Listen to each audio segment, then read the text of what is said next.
So I want to talk a little bit about the digital thread.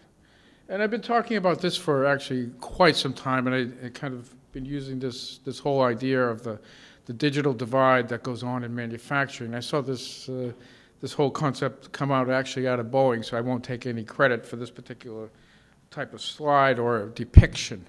But really what we're talking about is the whole idea that products are designed in the digital world, and then very often there's very little relationship or interaction between the digital world and actually in the manufacturing world. And you go back to some of the early days of manual tools, simple things like a nut runner or a welding machine that are manually operated don't have any connection to the original specifications that maybe were created in the digital world.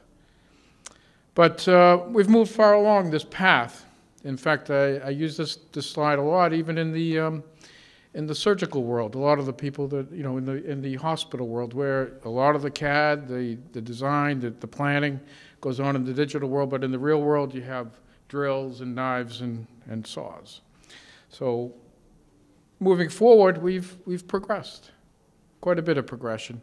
A lot of the digital world continues to progress in terms of part of the evolution of the what we call digital manufacturing, kind of the simulation of the manufacturing environment in the digital world. So we're bringing manufacturing into the simulation or the virtualization of the digital world, of the manufacturing world into the digital. But still, we haven't connected to the manufacturing floor yet in terms of this concept. And so a lot of simulation has been developed, capabilities have been developed, in fact, to expedite some of the process deployments going on in the manufacturing. Identifying some, what the best way to set up a manufacturing operation is, and it eliminates a lot of the problems that can be resolved early on in the digital world, rather than solving them when you're involved with the deployment.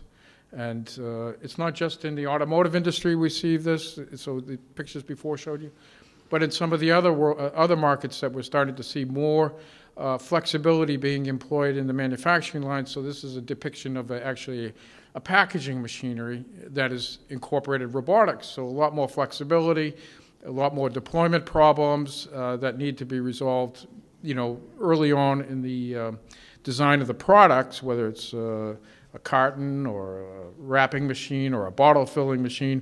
But a lot of these products now need to be reconfigurable, redeployed from the original designs in the digital world, so from the product designs.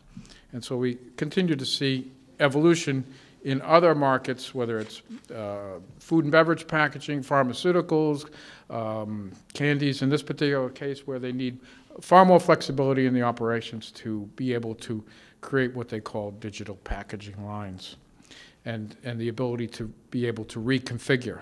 And reconfigurability is a lot of what's part of the problem that's trying to be resolved in many manufacturing operations, to be able to leverage existing manufacturing lines that effectively, we're not creating the volumes we did in the past. We're going to smaller volumes, shorter runs, and so even in this case, we need to look at material handling systems, and this is just an example in the hospital logistics applications where moving around goods, and this could very well be applied to manufacturing, moving around goods in really an uncontrolled environment where these have freedom of movement and planning on their own part, but need to be directed from the original digital plans.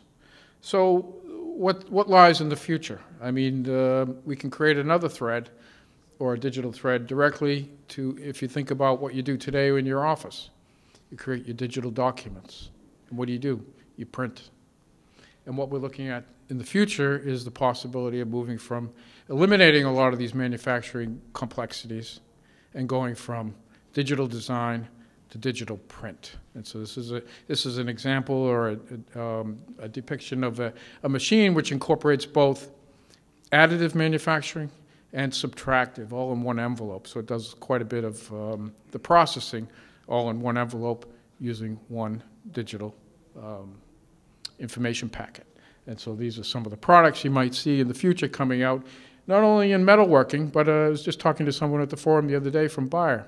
They're talking about printing pills, customized pills, custom engineered for the individual. So there's a lot of future in the idea of custom engineered products using the digital thread.